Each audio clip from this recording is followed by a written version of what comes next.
Hello, everyone. Good evening. Tonight, it's just going to be me because Joe is really under the weather. So if you can all help me out, I would truly appreciate it.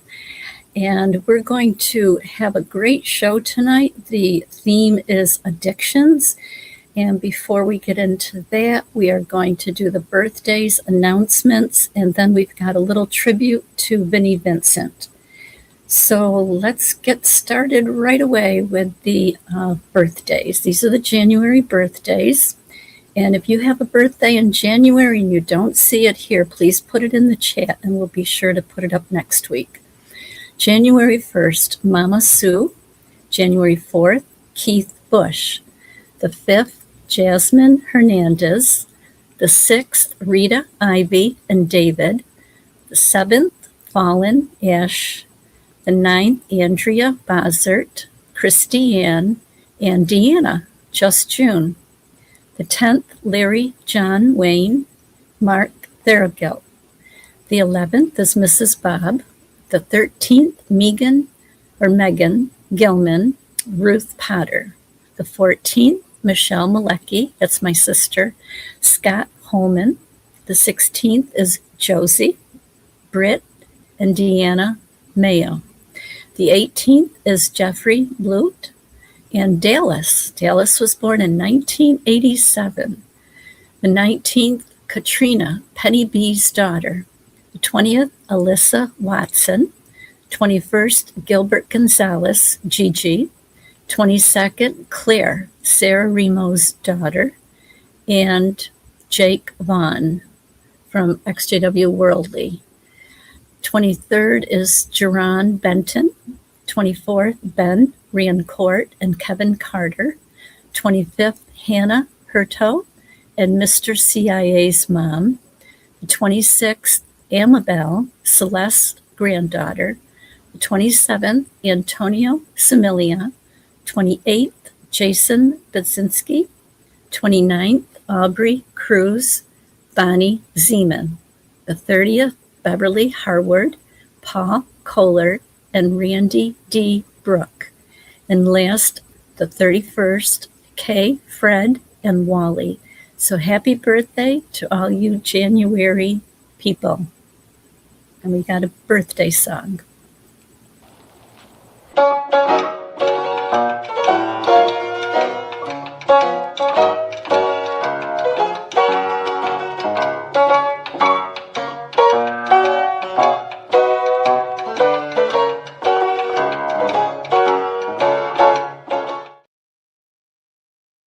And anniversaries in January. We have January 2nd, Vinnie and Yvonne Samilia. January 3rd, Randy and Jeannie Blessing, 48 years. March 20th, Mr. and Mrs. Apostitude. We want to wish them a happy anniversary. And I wasn't sure if I remembered December, John and Shannon Briggs on the 27th of December. They celebrated 17 years. Happy anniversary.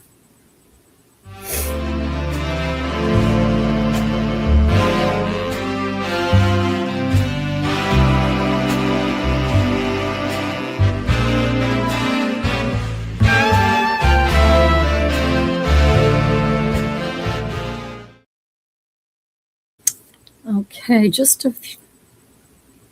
There are no upcoming events yet, but there is one in the Liberati. There's going to be an online meetup, and I'll have to get the information for that, but I know it's at the end of the month. So if you're not on the Liberati, it might be something you want to join. It's on Facebook, and they do online meetups once a month as well as in-person meetups. So just a couple other things. I know we mentioned that it would be Mr. CIA's mother's birthday in January, but unfortunately she passed away. She passed away the latter part of December. I was trying to get the exact date, and if he's listening right now, if you could just text that to me. She would have been 99 years old, and that, let's see, she would have been that... I've got it in my notes here. on the, well, I know I just read it. So it's in the, I told you I was going to mess up here. But anyway, her birthday would have been in January, but she passed away at 99. And Mr. CIA was a wonderful son. He used to make dinner for her every Thursday and bring it over to her. And we know that he's going to miss his mom very much. But we just wanted to make a shout out to Mr. CIA. And the next tribute we want to make is for Vinnie Vincent. Many of you know Vinnie from his YouTube videos, but he passed away December 27th around 9 p.m. And Casey was going to join us, but she's had a lot of things happening. Right now, she's trying to find home for 3 dogs.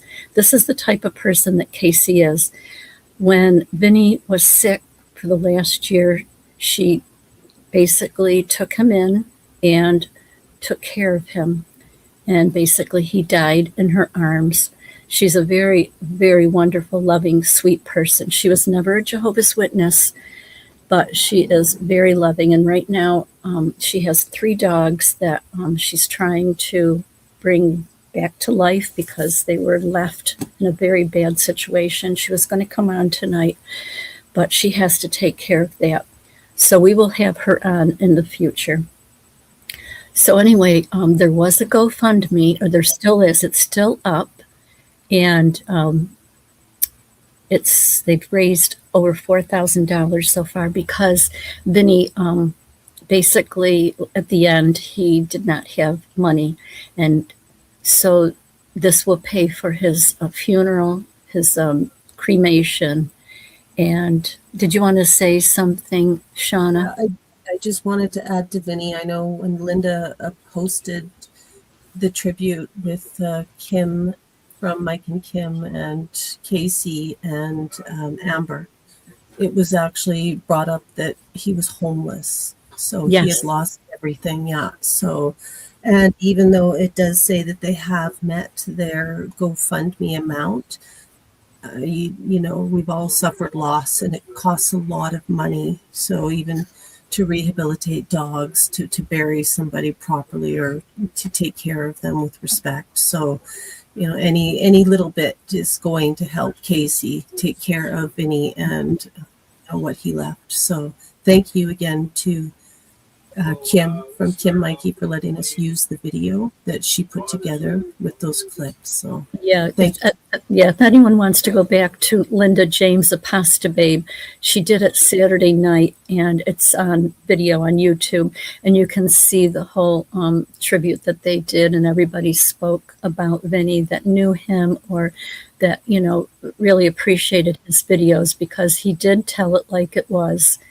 And his videos are still up, so he's still helping people to wake up. Even though he's passed on, his videos will be up. And we know that many more people will wake up because of him. And did you have the video from Kim that you wanted to show, Shauna? I started thinking about this because I didn't speak to too many Jehovah's Witnesses on a personal level too often. But I had gotten pretty tight with several elders, and on 2 occasions, 2 of them had mentioned that they had offspring that had been disfellowshipped. And they mentioned at separate times how they were missing their grandkids growing up. And one of them actually broke down in the middle of the conversation, and he says afterwards, but it's a loving arrangement from Jehovah. I don't think he was trying to convince me of that, but he was trying to convince himself of this. And I really wanted to slap him in the head. I said, wake up, it's not a loving arrangement. I was only months away from leaving the organization at this time, and I just wanted to tell him so badly, it is a control mechanism. There's an old cliche, people aren't going to be around forever. And that's something I've always remembered. And for anybody who has children that are no longer part of the organization, not only are you missing out on their lives, but if they have offspring, you are missing out on the grandkids. Just because somebody does not want to be part of this organization, you shun them. And basically, you won't talk to them unless they come back, which is emotional blackmail. So would you rather have them back in the organization under those false pretenses that they really don't want to be there? Or would you want them there because they did want to be there? But if they don't want to be there, it's bullshit. And the thing is, not only are you robbing them of family memories, you're robbing yourselves of so many valuable family memories. You're allowing a corporation, you're allowing this organization to control you at the halls is one thing, but to come into your very household and tell you how to live your life, tell you what you can and cannot do in your own house, tell you which family members you can speak to, which one you can't. That is emotional blackmail, and none of you seem to have the balls to be able to stand up and just say no. JWs, give it a thought. If you've got a family member reaching out, the corporation, you can keep out of it. They do not own you. They only have the control over you that you allow them to have. And if you're disfellowshipped because you'd rather talk to a family member, that's not sinning against God. That's going up against corporate policy, which is BS. Anyways, guys, that's just something I wanted to touch on because the whole subject of shunning, now I don't have any family in, so shunning me isn't effective. A couple of weeks ago, I made a point to mention that even predators in the organization are waking up and they find their way to the ExJW community. It was about 2 years ago, if anybody remembers, JW Abuse Hotline, who started popping up in different comment sections, tried to be one of the guys. It wasn't too long before I got enough information and was tracking this son of a bitch around the country to come to find out he was scamming people out of thousands. Well, dragged that piece of garbage to the top and exposed him for everyone to see.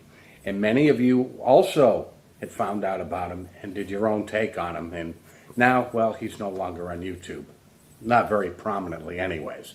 Although that piece of garbage, that scum sucker, is still scamming people out of money. I don't like predators. I don't care what their excuse, what their reasoning. I have no problem dragging garbage out into the light and exposing them, much like JW Abuse Hotline. And even though one idiot out there came to his defense, had no problem straightening his sorry old ass out. But I want you to consider one thing. ExJWs and JWs, many of the PMOs, know exactly what's going on with this organization. People on the outside may not know. Now, I know we all want to see Watchtower fall, and it will eventually. But the thing is, the more these court cases go on, the more things happen, the more people on the outside are seeing what's happening on the inside. Things that they didn't know. Most people think Jehovah's Witnesses just nice people that carry around the Bible. They don't know about Watchtower. Watchtower is a total unknown to most people. I just want you to think about that. It may be a while before Watchtower tumbles, but every court case just exposes them more and more and more to people on the outside. And that's so much fewer people that will go into the organization. And we all know that many people are leaving in droves. But something I want you all to think about. Retribution will happen in the best possible time. Anyways, guys, I just wanted to get that quick video out there. You all have a good day, and I'll be talking to you soon.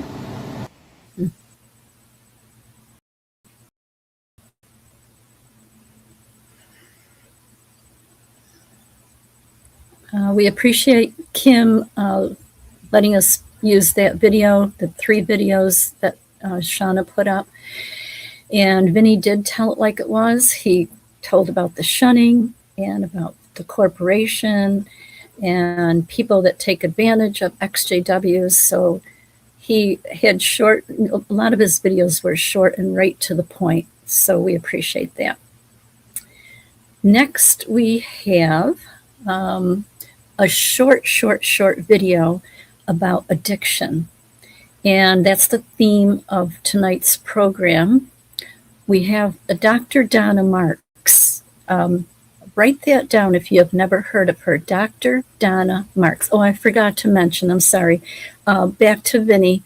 Shauna put the GoFundMe in the chat. If anyone still would like to make a donation for any kind of other expenses that Casey might incur because of Vinny's death, you can go to that GoFundMe. It's still up, and she would appreciate any small amount if you can give that. Okay. Yep, there it is again, the GoFundMe. Thank you, Shauna. So back to the addictions. Dr. Donna Marks, we heard her on Coast to Coast. Coast to Coast is out in California, and it starts at 11 o'clock at night, I believe, in California time. So here we hear it like 1, 2 o'clock in the morning. And sometimes Joe will wake up during the night, and he'll turn it on. So we happened to catch Dr. Donna Marks, and she was talking about addictions. And we thought, wow, this is good because, we kind of listen to what everybody's dealing with. And you can have all kinds of addictions. You can have food addictions. You can have drug. You can have alcohol. You can have gambling. You can have sex addiction. You can have just about any kind of addiction. And she has a very clear message. And we're only going to play the last part of the Coast to Coast. So whenever you have it ready, Shauna, we'll be listening. Well, I think they were more, as in most.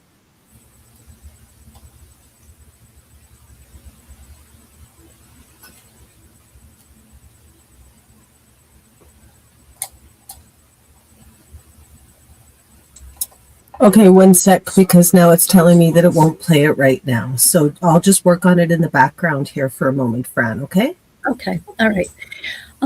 So this Donna Marks, she was brought up, she was raised in a very abusive relationship, very chaotic. She had a lot of problems. And so she made it her goal to try to understand, basically why she was addicted. And she helps many, many people out. And a lot of it, not always, but a lot of it goes back to our childhood. And she talks about children that get love and they get the affection and they get the right things from their parents, and they're usually well adjusted and they can go on to have pretty productive lives.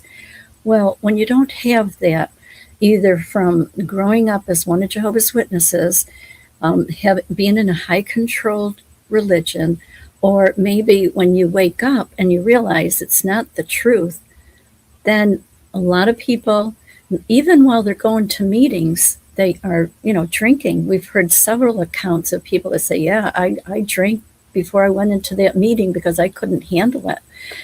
So it's a coping mechanism. We understand that. Just let me know when you have it ready, Shauna. And we also have Deanna Moore backstage. She's going to talk a little bit about addiction. And we have Gail's daughter, Heather, wants to come on around 8 o'clock, and she wants to talk about addiction too. And I think we have someone else backstage. I can't see the person, but Shauna told me that she was there. I'll just look at the chat while I'm waiting. Let's see, we've got Kim, welcome, and hi there. Okay. Oh, Kim and Mikey were on. Okay, thank you, Kim. Thanks for joining us, and thank you for those videos. And we have 68 Ika that's Claudia over in Germany. She's been on. And Jane Spitfire and Dylan. Dylan's with us in the chat. We had him on last week. We did not show our different therapists and life coaches. We forgot to do that. Maybe we can do that at the end, but that's on the website, ExJWFriends. Let's see, Jay is here. Hi, Jay. Happy thoughts. Dee Dee and Sky Graham. Dallas, of course. Dallas is here. And Jay Mars and Sten, Willie B, and Manifesting Minds. Hey guys, Happy New Year. I think you might be new. If I missed any of you, please forgive me.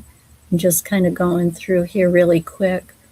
Well, that was really kind of a tricky video to get because it is on Coast to Coast, and I had to get it from Spotify, and then I sent it to Shauna.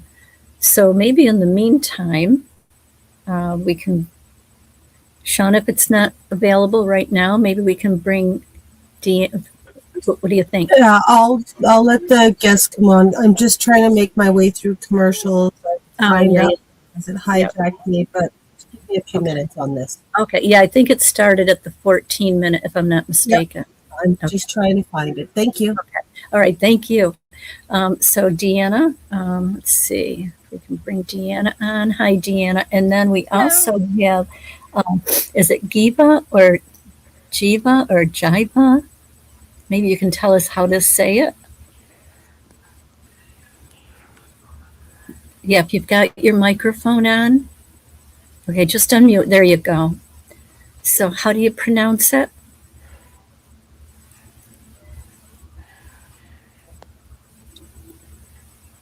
Okay, maybe you're having trouble. You. Oh, okay. How about now? Can you hear you? Do you have your sound on? Try to do something. You have to turn on your sound. You don't have to turn on your camera. It's okay. But you do have to turn on your sound. We can hear you. Okay. We can hear you.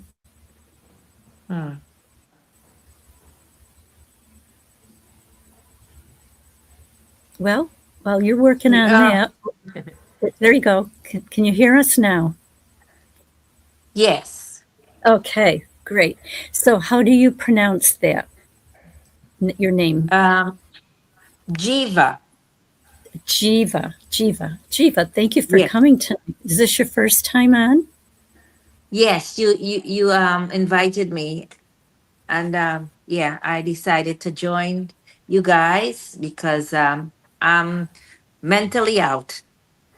Are you from Brooklyn?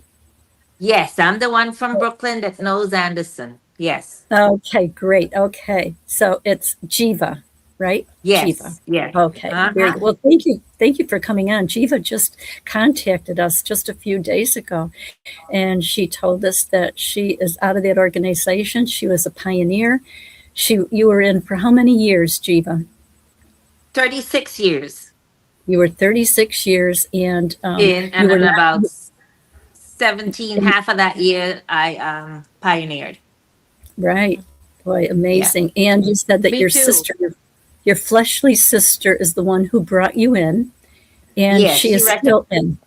Yeah, she recommended it. You know, some people are in at the ankles, some people are in at the knees, some people are in at the hips, some at the waist. She's in at the neck. Well, we all were at one time, right? Yes. I mean, absolutely. Deanna was a pioneer, and she was a need grader, and she was into 38 years and 20 regular pioneering. And how many generations? You had how many generations? 5 generations. So if Deanna could come out, so can others. So that is why we're here. We're here to welcome others. Yep. And so thank you for joining us, Jiva. And Deanna's been a regular on here. She had company for Christmas and New Year's, so she wasn't able to be with us. But she's one of our coaches on our website, ExJWFriends. So I know you have a lot to say about addiction. If you want to just say, take a few minutes, and while Shauna's trying to get that video up. Well, I've done a lot of work with addiction, and over the 20 years that I've done the life coaching, I've worked with all kinds of demographics. I've worked with ex-Mormons, regular old worldly people, atheist people, and obviously the ex-JW community. The community that has the highest concentration of addictions, especially with alcoholics, seems to be the ex-Jehovah's, seems to be Jehovah's Witnesses. I think there's a lot of reasons for that.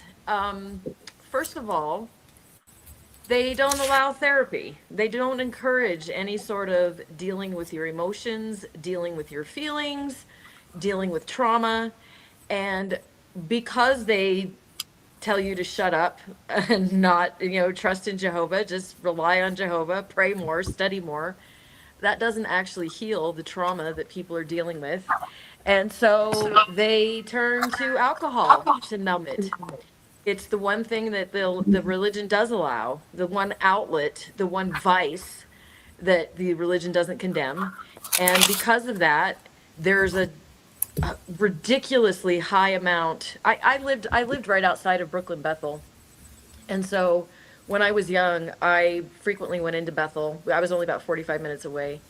And it was kind of like the laughing joke that the garbage cans on Monday were full of alcohol containers. Oh my God. Because the Bethelites had horrible, horrible reputations for just being kind of crazy when it came when it came to alcohol. And for a lot of people in the religion, it is their coping mechanism, and honestly, I can't even totally say that I blame them, because what other way do they have to deal with being in a cult? Obviously they don't realize they're in a cult. But we all have intuition. I believe that every single Jehovah's Witness, their intuition is pinging them that something's wrong, that something's off. But we've been told that it is our treacherous heart, that it is our sinful inclination. And so we shut up our own intuition, and you can't do that. Your intuition just screams louder. And I think that's the reason why they turn to alcohol, because alcohol silences that to some extent.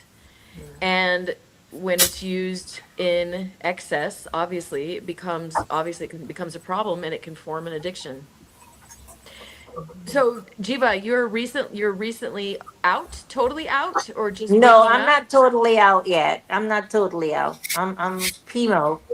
Okay. Yes, and I understand exactly what you're saying, because a lot of people in the organization use the alcohol to medicate their pain. Yep. Yep. You know, My and I ex was my ex was an elder, and when we were both regular pioneers, he was an elder. We were serving where the need was great in the Dominican Republic. He mhm. would literally bring a bottle of rum and keep it in the car. And he would Jeez. take 2 shots. He would take 2 shots before he went into the meeting with a stick of gum. And frequently during the the song in between, he'd go out and he'd take another couple of shots, especially if he had to talk. And it was to steady his nerves. Mm, Or was there trauma? You know, some of the get-togethers and some of the parties that we went to, they're full-blown alcohol fest. Alcohol was totally, totally something that was running free. So, because it's a problem in the religion, it becomes a problem outside of the religion. of Because when course. you're out, when you're leaving, then you really have some issues that you have to deal with. You're dealing with being shunned, you're dealing with being disfellowshipped, or at the very least, maybe marked. There's so much emotional confusion. You've left your religion. You don't know what to think about your future anymore. You've got anger and resentment for 38 years of lost in the religion. Yeah. You've got you are an emotional wreck. Yep. And so if you weren't an alcoholic when you were in the religion, you might be when you leave. I agree.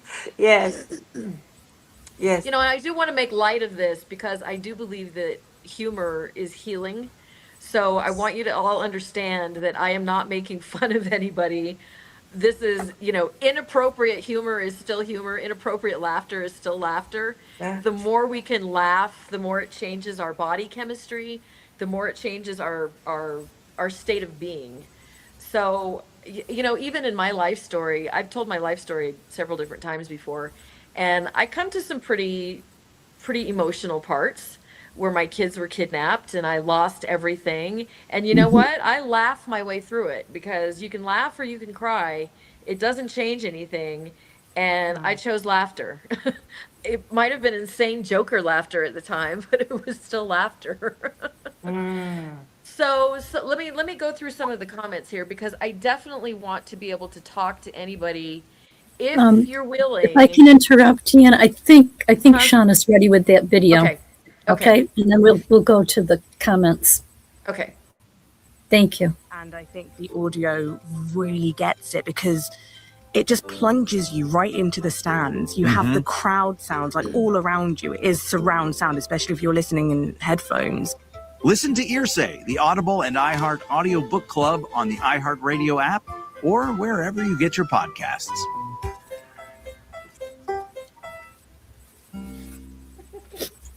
Hey, listeners, I'm Sean. There's host of always the a Brothers Routines commercial. podcast. Fran, I'm I excited to thought share I'd this skip the riveting story commercial, with you. so- But It's I'm okay, also yeah, excited just- to tell you that you can now get Yeah, access to anytime all I episodes stop of this Brothers thing, it Routines opens It's up. 100% okay. ad-free No, this and is 1 week fine. early Thank through you. the iHeart True Crime Plus Not too subscription, long. available exclusively on Apple Podcasts. Plus, you'll get access to other chart-topping true crime shows you love, like The Girlfriends, Paper Ghosts, Piketon Massacre, Murder Homes, Unrestorable, Godmother, Betrayal, Smart and more. advertising. So don't wait. Yeah. Head to Yeah. Apple Podcasts, search for iHeart True Crime Plus, and subscribe today.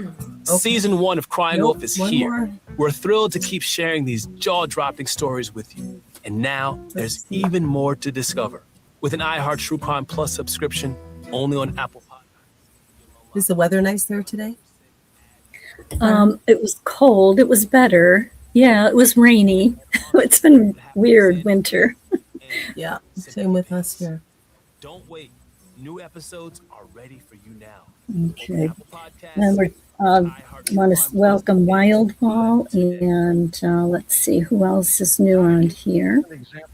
Here we go. Okay, Sorry. started. Yep, go ahead. Somebody who came to you unhappy or had issues, and you helped turn them around, and how you did that. Well, absolutely. I had, I sometimes work with businesses, and I had a business that I was working with, and all of the key people in the business, there were 4, all males, and they were all at odds with one another. And one by one, we identified different things that were going on. And in every case, there was an addiction going on. One had alcohol, actually a drug and sex addiction. One of them had an alcohol addiction. One of them had an eating disorder. And then the main person had a pill disorder. So one by one, and I don't dive into it right away, but over time, one by one, all 4 of them were able to reclaim themselves and be free from those disorders that were interfering with their happiness. And once that was out of the way, then they were receptive to learning better communication skills, setting up a system of communication and a way to run the business that wasn't at odds. And one of the persons actually did have to leave the business and is better off for it. Everyone is better off for it. But it was a challenging case, but it's the type of thing that I deal with all the time. Almost everyone that comes into my office either has some form of addiction, they don't realize it. And I always say it's nobody's fault. If someone has an addiction, it's no one's fault because a lot of research goes into developing products that make a person want more. I was hearing today that this AI, which I'm all about, I use it myself all the time. It's a wonderful, wonderful thing. However, when it's used to manipulate children, like, don't hang up now, or can't you talk a little bit longer? There's research that goes into getting people addicted to things. The level of alcohol content in a drink doesn't need to be as high as it is, but it makes the brain want more. Whatever we're dealing with, whether it's pornography or gambling, all of these things, we need to reclaim our brains. This is my sacred command center here in my head, and you don't get to own it. I own it. And so when we start to care enough about ourselves, that's the first step in self-love is I own my brain and you can't have it. I get to decide what's good for me and what's not good for me. And so when we raise our children that way, and this is what I teach my my patients to reclaim themselves in those consciousness, that they matter, that they are lovable, that they are worth whatever amount of effort they think that they're going to have to go through to get back to who they really are. They are worth it. Were these 4 individuals, these 4 men from the company, were they honest to you and to themselves? Well, I think they were more, as in most situations, whether it's a family or a business, people can see the other much better than they can see themselves. So in this particular situation, there was a targeted person who had the obvious alcohol problem. But then when I started talking to them individually, the first person who was mad at the alcoholic had an eating disorder. So that got addressed. And he also wasn't happy in the company and wanted to do his own thing and felt held back. So he was able to do that, which was very good.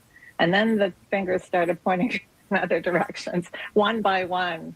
And fortunately, of course, I don't just say, here's your problem, go get help. It's a process of getting through the denial and inspiring. I don't ever shame anybody. I try to inspire people. I think that down deep, we all want to be healthy and well and happy.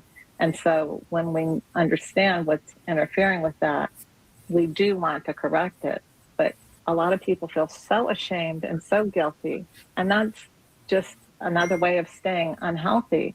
We have to be willing to turn on that light inside and see past and not be blaming ourselves that we've become impaired in some way. There are so many factors involved, like I said, research that goes into getting people addicted, but also some of us have suffered a great deal of pain in our lives, and so we just got in the habit of self-medicating. Or maybe we're in very unhappy situations and we didn't mean to become addicted, it just happened. But I want to inspire people that there's always a way out of that maze.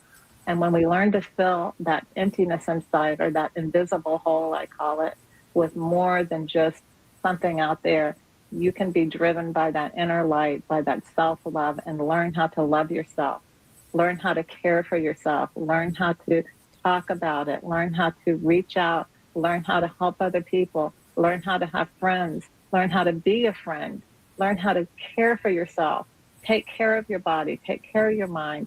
This takes a little bit of effort. And those children who are raised like that, it's not any effort for them at all. In fact, they don't feel comfortable when they're not using the self-care. But some of us were neglected or didn't know how to do that. And so we must learn how to do that before we can even begin to want to be better. Do you find that the spiritual person is a happier person? I do believe that spiritual people are happier people, but I think that everyone has to find their own form of spirituality. And to say that there's one way, when we can see that this vast universe has lots of things going on all the time. So I don't believe that there's one way, but I do believe that love is the way. And so I always tell people, if you have a difficulty with the word God, which I do not, I believe in God, and that is my higher power. But if that doesn't work for you, find something that does. For some people, it's nature. They'll go for a walk in the woods and they feel plugged in. Or they can be out on the water in a boat and just know that there's something more than just this. And so whatever it is, whether it's music or Dalai Lama or whatever, find it. But it's something that's going to tap inside of you, because I do believe we all are spiritual in nature. And we may not realize it, but that's why there's always those two voices. There's that human voice that tries to talk us into doing the next wrong thing. But there's always that spiritual voice also, that self-love that says, try this. It might work this time. Try caring about yourself. Try reaching out to others. Get out of bed no matter how depressed you are. Put one dish in the dishwasher. Take one step out the door. Little pieces at a time. I was recently working with a woman who became so depressed that she could not get out of bed. And she was having so much tension in her body that she was in severe pain. And her psychiatrist was putting her on all kinds of medication. Oh my God. And unfortunately, this is counterproductive to healing. That this particular person had gone through a series of traumatic events as an adult. She also had a very happy childhood, but she got bombarded by one tsunami wave after the next, and she did not have the resources of coping with that. And finally, it consumed her. So this is another example of someone who was. People hire me for a month at a time. I just have a concierge practice, and I do very intensive work with them. And the end of the month, she's like, "I'm going here, I'm going here, I'm doing this, I'm doing that." She was herself again, and even beyond that, because she worked through all that pain that had been buried inside of her. She didn't know how to grieve, and she didn't know how to accept that she had been through all this trauma. So we must understand that we are human beings and that we go through things, but no matter what we've been through, we can process that, we can work it out, and we can even be better than we were before all that pain. Listen to more Coast to Coast AM every weeknight at 1 a.m. Eastern, and go to coasttocoastam.com. Okay. Thank you. Thank you, Shauna. Thank you for working that out. I know there was a bunch of commercials in the middle. Back to Deanna. And if you want to bring out some of these points, I'm not sure what you were going to say, but you mentioned some of the chat. So first of all, I'm not saying you should drink. Somebody mentioned that in the comments. I'm not saying you should. But I think one of the first steps to recovery is understanding that when somebody is drinking, when somebody does have an alcohol problem, a lot of times there are some legit reasons why. And if you have a problem, recognizing that you do have some trauma. I'm going to assume that everybody listening is ex-Jehovah's Witness, so I'm going to assume that's trauma, regardless of whatever else that you have going on in your life. Recognizing, not that it's an excuse, but recognizing that there is a problem and there's a reason why you're doing it. You're not just a loser, you're not just not trying hard enough. There's a legit reason there, and acknowledging that is the first step to getting help. It's the first step to healing. Something else that she mentioned in the video, she mentioned spirituality, and being in a cult, there was no true spirituality there. I can say that from 20 years of regular pioneering, I dedicated my heart, life, soul to the religion. I was not one of those fringe witnesses. I studied, I looked up all the extra scriptures. I looked up the scriptures to the scriptures, the references to the scriptures. I did it all. And the amount of times I felt a spiritual experience in the religion is like zero. So maybe part of the reason why there's such a problem with alcoholism in the religion, inside and out, is because spirituality is such a huge part of being human, and we didn't have it. We were trying so hard to have this connection with God and to be, the best Jehovah's Witness you can have or whatever. Or then you have the guilt because maybe you weren't. So either way, you're kind of screwed. And so when she's talking about how spirituality really is an important key to recovery, we didn't have that. And when I'm working with somebody who's an ex-Jehovah's Witness, ex-Mormon, or anybody from a high control, a lot of times we go in this phase of, I don't believe anything, everything's a lie, because we've been betrayed, because we've been misled, because our trust isn't there. We will a lot of times go the opposite extreme where we don't believe in anything, which doesn't always necessarily fill that spiritual need either. I have a different version of my version of spirituality is not Christianity, but the scripture in the Bible that says happy are those conscious of their spiritual need isn't just a biblical principle, that is a human principle. Everyone, whether they're, indigenous people here in South America that don't believe in the Bible, to the rest of the world that doesn't believe in the Bible, they all have a spiritual need.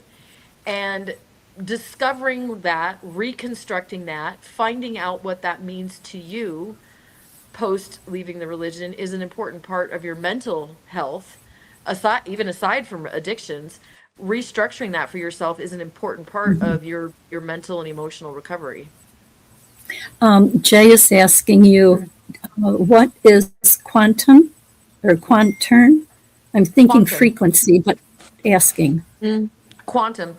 So Quantum. quantum is a relatively new science, actually. It's a new science that helps explain our universe. And I have loved quantum science. I have loved quantum physics for years and years and years. And a lot of the coaching that I do isn't just, therapy, emotional coaching. It's helping you connect to the scientific part of spirituality. Quantum physics is actually merging science and spirituality. Okay. Just wanted, while you're taking a pause there, I wanted to welcome Gigi, and thank you for coming. And also to introduce you to Jiva. Jiva is brand new. She just woke up, and she's from Brooklyn. Hi, Jiva. Yep. So we're going to stay on the topic. I know quantum, we can get into that sometime. Let's stick on the topic of addictions. And your daughter's planning on coming on at 8:00, Gail? So what I'm going to do, because she'll be ringing my cell phone, so I'll put myself on mute. I just wanted to say you were spot on with a lot of items you listed that can be addictive. I just wanted to add that alcohol is the top of the charts for addiction. And I have 2 new ones to add to the list. One is phone addiction. And the second one, are you ready? Plastic surgery amongst people from 18 to the late 20s. You were telling us about that, Gail. Yeah. My granddaughter's 28. She's had Botox treatments 3 times already. And a lot of her friends, that's the latest crave. I don't know why they have to get Botox, because their skin isn't wrinkled at that age. But those 2 are the latest addictions you can add to the list of the rest of them. Thank you for bringing that out. I do want to add something.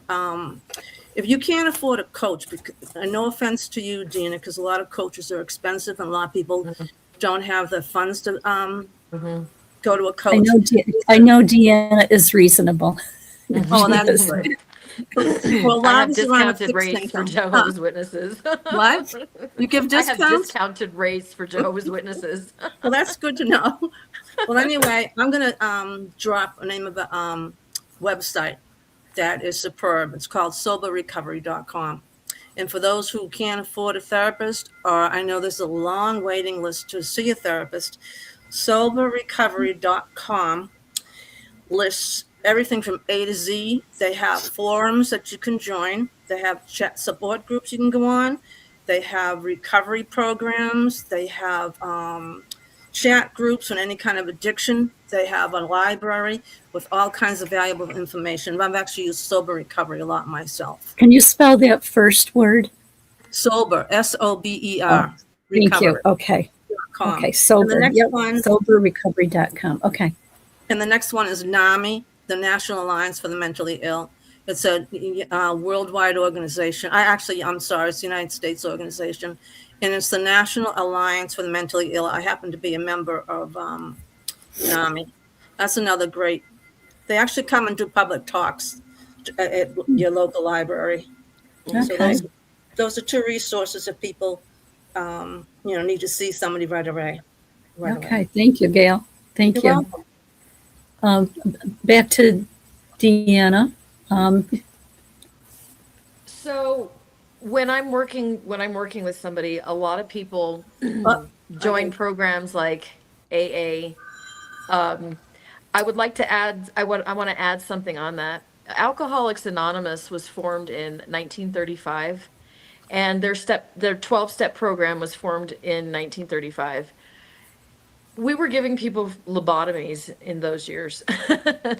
So a lot of those 12 steps are not the healthiest for recovery when it comes to addiction. So just the one thing that I'm going to point out is a lot of times they want you to say that you are an alcoholic. I am an alcoholic. And current therapy, current psychology will tell you that that is not very supportive to your recovery. A behavior is not who you are. We hold on very tightly to our identity. It is very difficult for the brain to let go of an identity. So when you adapt a behavior as who you are, it becomes difficult to heal from that. So if you are a person who drinks too much, if you are a human, if you are a person who is struggling with alcohol, you are not an alcoholic. Do not label yourself as that. You are a beautiful human. You are a beautiful soul. And you have the power to change your behaviors. Now, addiction aside, chemical addictions, we could talk a little bit about that, but a huge part of changing those chemical addictions and your own mental health is not adapting that behavior as part of who you are. That is not who you are, honey. If you're out there listening to me, that is not you. That is what you're doing, but it's not you.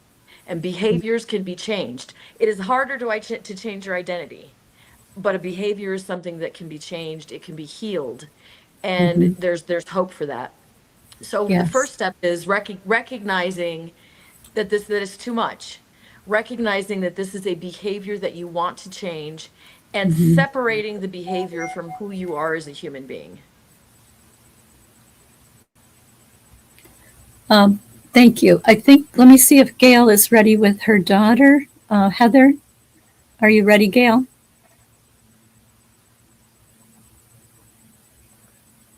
Oh, I think she got off. Okay, when she's ready, she'll come back on. Anytime you're ready, Heather, Gail, come back on. And let's see. Okay. So recognizing that, we have a problem and we want to change it, and we're not a bad person. It's a behavior that can be corrected. Yeah. Even if you could feel the energy of how that feels, when a person says, I am an alcoholic, it's got shame attached to it. It's got helplessness attached to it, as though there's nothing you can do about it because this is who you are. And none of that is supportive of healing. None of that is supportive of healing. Gotcha. Also, not being too hard on yourself. Not that I'm giving you permission to drink or anything, but sometimes people have some legit reasons to hide. Sometimes the pain is intense, and the quick solution is to drown that, to bury that. And so, not that we're making excuses. I don't mean to make excuses, but understanding that sometimes there's a legit reason helps us address the reason. Because when you can address the reason, then you can fix it. It empowers you to be able to say, okay, the reason I'm doing this is this. So if I heal this, then I don't do this anymore. Then this trauma equals this behavior. So if you heal this trauma, then this behavior no longer becomes necessary. The other thing that I don't think is necessarily particularly healthy about the Alcoholics Anonymous program, although it's better than nothing, they also do the sobriety, which is great. But if you make a mistake, you are back to zero. You are delete all that progress, and you're back to zero. No. That is also devastating psychologically. Yeah, that makes you feel like a failure. Absolutely. The truth is, if you are 6 months sober and you have a drink, you are not a loser. You did not lose 6 months of sobriety. Right. Life is about sometimes 2 steps forward and 1 step back. 2 steps forward and 1 step back. And if you are 6 months forward and a little bit back, you're still winning. That's right. You're still ahead of the game.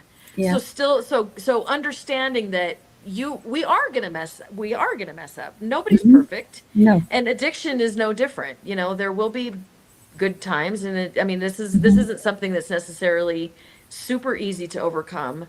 But the other thing that she was mentioning in the video clip was love and loving yourself.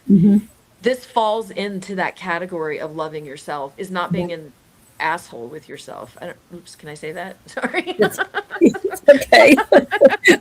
They've said worse on the channel. It is not being so hard on yourself if you backslide, you know? And again, not in the sense of being, totally enabling or anything like that, but understanding, hey, you know what? I I I stayed sober for 1 week and then I messed up.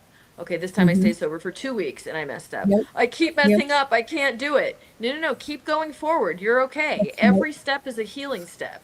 Yeah, and Every step forward is a step forward. you can apply that to any addiction. I know people that are on, trying to change their eating habits. They're doing really good, and then they go somewhere and they're having chocolate cake. Oh, that's the end of my diet. Right. Now Right. I'm going to start eating everything, and they gain Right. everything back that they lost. No, so you slipped up, so you get back to it. It's okay. Exactly. Exactly. Exactly. So having that compassion for yourself, which a lot of times for people that are suffering from addiction, part of the reason they're suffering from an addiction, a behavioral issue, is because they don't love themselves. If they did truly love themselves, they would behave differently, So that's a huge part of the dynamic in the first place. So let's take a pause there and welcome Dylan. Dylan was with us last week. He's also a life coach and has had experience with addiction. Dylan, and then we want to say hi to Annie. And Jiva, we haven't forgotten you. So did you want to bring out something, Dylan, either personal or how you're helping people? Oh, I just wanted to say that everything that Deanna's saying is wonderful. I really, it brought something out of me. I just want to really, just want to make it known. Like I enjoy everything that she's saying. I agree with everything that she's saying. I think that it's a wonderful thing to just be gentle with yourself and to be. It goes on to others as you do it to yourself, but it starts with you. Like you really have to start with yourself. If I could mention Dylan, that Dylan left the Jehovah's Witness when he was 16, basically kicked out. You were on your own. You were homeless for a while. If you don't mind me saying that you did have an addiction. And you got, like you told us, you got into some things that you're not happy about. We're not going to go into that. But you went on, you moved forward, you got an education, you got into computers. You're doing very well for yourself. And you're only 27? Yes, ma'am. 27 years old. So that was a big hurdle. So we applaud you. And if you want to give any tips or anything for young ones that are leaving or older ones. I just saw Miss Jane put in the comments, do hobbies help when you have an addiction? I think that one of the biggest things, I think that Deanna spoke about it, but just having a sense of community around you as well, like that. If there's anything with, just being around people that are like-minded individuals, people that want to continue to grow first and continue to just expand in their love, that really, it allows you to feel safe. It allows you to, grow as an individual and really go from there. It's taking it literally one day at a time, Yeah, that's So, important. I would add to that too that hobbies is actually a great, great, great idea. And here's the brain science reason why. We have neural pathways. There are these little connections in our brain that go the same way every single time. And when you have an addiction, you've got these pathways that are going the same way every single time. So part of rewiring the brain when it comes to changing behaviors is creating new neural pathways. And when you do something different, you are creating a different neural pathway for your brain.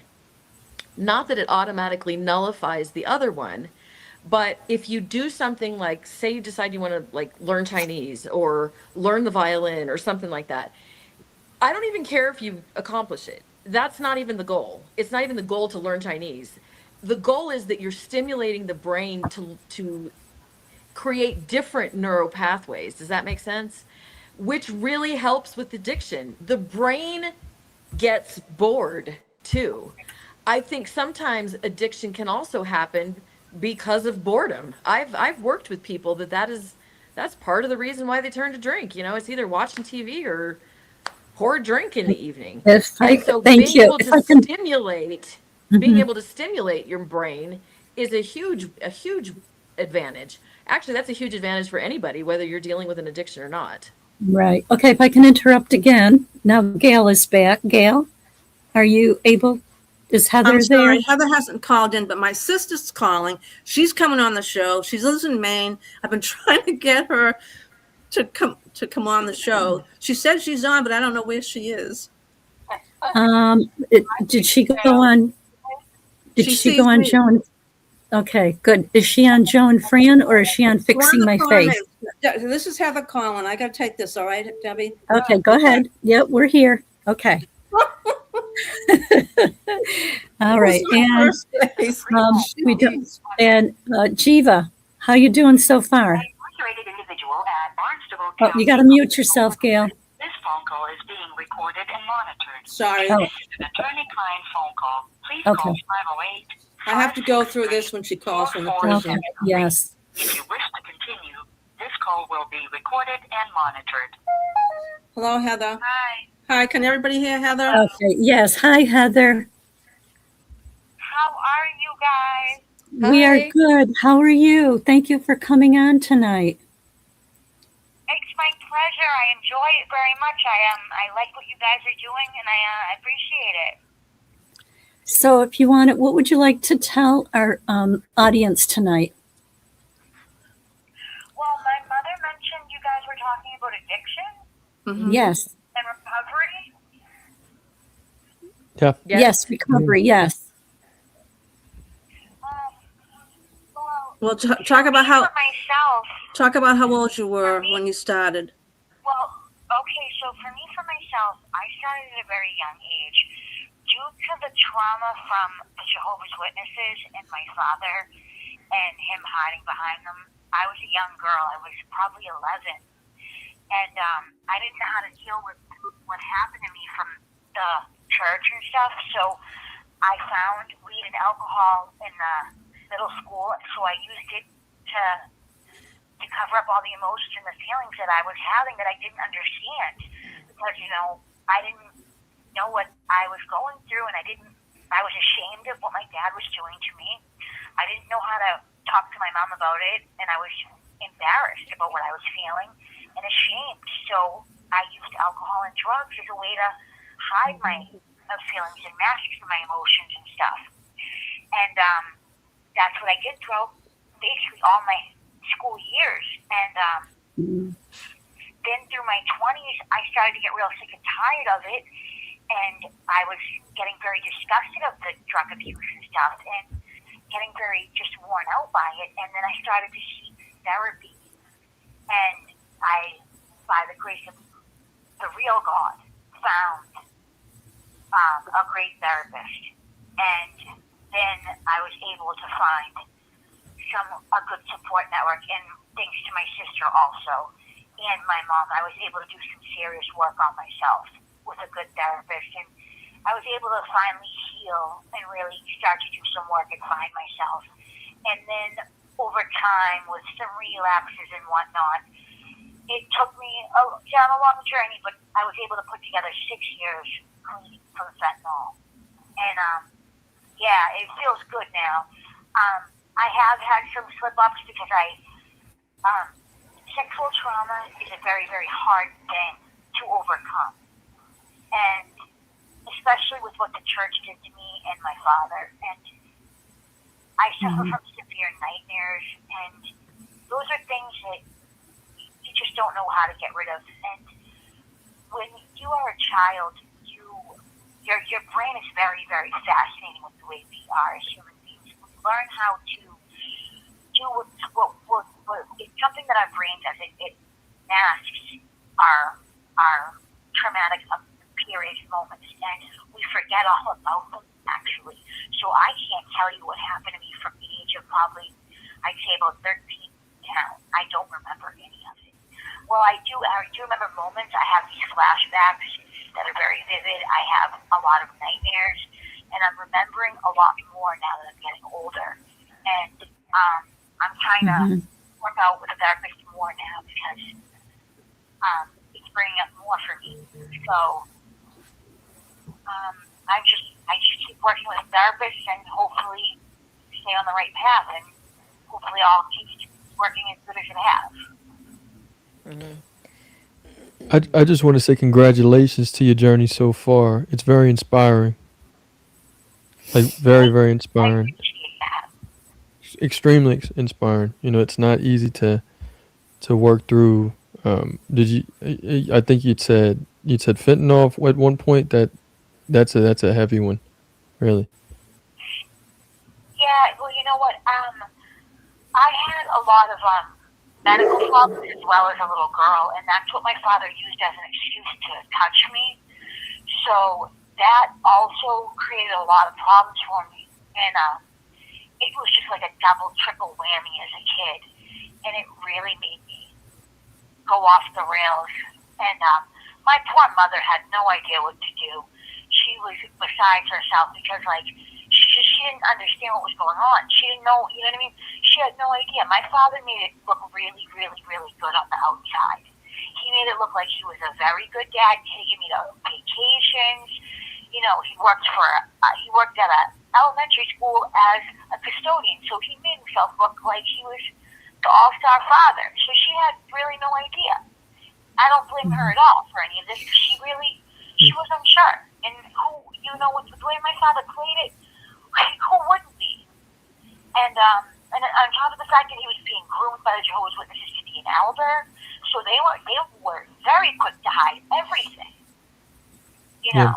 Yeah. And when my poor mother went to try to get help, when she was trying to, when things kind of came to unravel themselves, they shut the door on her real quick. Yeah. You know, and that's what they do. They didn't offer her any amount of support. Yeah. So another thing that I'd like to point out too is you being able to say this out loud is also very healing for you. And it's also healing for other people. It's also healing for other people because everybody likes to hide in the corner and pretend like they're okay, you know? And being able to share the stories like that, that's inspiring for other people that are sitting listening, that are struggling, knowing that they're not alone, you know? Being able to share that story is absolutely part of your healing journey. So I appreciate you being on here and being able to share that with us too. Thank you. I appreciate that. And you know what? I have always, since I was a little girl, felt inside. And I know that there are a lot of people on here that feel like they have an issue with God because of what the Jehovah's Witnesses done. And let me tell you something. I, for 37 years of my life, had an issue with him too because of what the Jehovah's Witnesses done. But let me tell you, that is a man hiding behind his name. It is not his fault. That is a man doing it. God is a separate entity, and I have found a relationship with him on my own. He's a different thing. And I have forgiven him on my own peace, and I have found a relationship with him completely separate. And he has helped me in a different way, and he's made me understand that he's given me a responsibility on my own to show people who these Jehovah's Witnesses truly are. That they're not his people, that they are sinners in themselves, and that they are blasphemers themselves, and that they are not his people. They are people who have no right to call themselves God's people. Wow. And not for this. Oh, I'm sorry. Heather, let Dylan speak, honey. I was going to say, not for this reason alone, but every single day that you're continuing to live your life, you know, you are a testimony of how powerful the true powers that be are, that you're putting your faith in every day that you're working with, and how powerful you are as a person. I'm saying, you're not doing it for that reason in particular to prove it, like what you're saying, but you're a testimony for how loving it can be, and how love can really work miracles, you know. Heather, we're so appreciative of you coming on. You really inspire each and every one of us. We know that you came on a few months ago and you had us all in tears, and now you're back again, and you're welcome to come on anytime. We love you, and we love your mom and the work that you're doing. I appreciate it. Thank you. Thank you. Feeling is vice versa. And listen, if you guys ever need anybody to talk to anybody is hurting and they need somebody that can understand them, or if anybody just needs someone to talk to that's been there, done that, or anything like that, I am willing and happy and absolutely there to talk to anybody or help in any type, way, or shape, or form.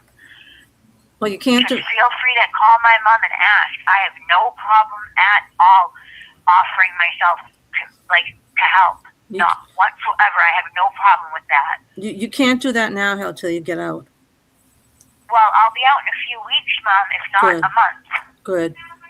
So, but I can talk on the phone. Okay. Sure enough, I can talk on the phone. So We're all here with you, Heather. In spirit, Yeah. really, we're all with you. Yes. And through every Yes, single absolutely. second, you know. It's Through very every- empowering just to be able to say that you're here and others can talk with you. That's very empowering for you and for the others. And we really appreciate that, Heather. Heather, thanks for coming on. absolutely. You're welcome, Mom. All I'm right. happy too. Very happy. This helps me as well. Good. All right, I'll talk to you tomorrow, honey. Love you. Love you, Heather. Love you too, Heather. Bye, honey. Love you guys. Good night. Have a good night. Blessed Good be. night. Bye, Heather. Have a good night. Love Good you. night. Thank you for letting Heather talk. Thank you. Oh, absolutely. Anytime, Gail. And, you as a mother, you must be so proud of her. Well, here's the thing. I've gone through this several times with Heather. This isn't her first time being incarcerated. I listen to her. I just encourage her, but I try not to get my hopes up because she just finished a 90-day program a year ago, and we were all excited, and of course she relapsed. And now she had 3 warrants for arrest. That's why she's behind bars, because she didn't listen to me as usual. I told her to turn herself in, but she got arrested anyway. So it's just as well. She's getting a lot of programs, and while she's That's incarcerated. That's good. And she's come a long way. Yes, she has. She has come a long way. So Thank you. Yes, she has. oh, thank It's not you. Thank easy. you. No, I'm sure it's not. It's not easy for her. It's not easy for you. One of her friends just overdosed 3 weeks ago, and I'm good friends with his mother. It's heartbreaking. And he was clean. He's got 3 kids, and he was clean and sober for a long time. All it took was that one time that he got involved. He shot up, and he died in bed, and his little 10-year-old found him. Oh, dear. No, it's so Yeah, sad. it's heartbreaking. Yep. So that's even something, Yeah. that's probably something that we should touch on too. That when it comes to addiction, there is the family of the addicted. Yes. And that is, they suffer in ways that it's difficult to understand. The alcoholics or the addicts, because I've worked with meth and fentanyl, and I've worked with addicts before too. They have their own set of issues, but the way that the family suffers, watching them, losing hope. I hear you say that just now.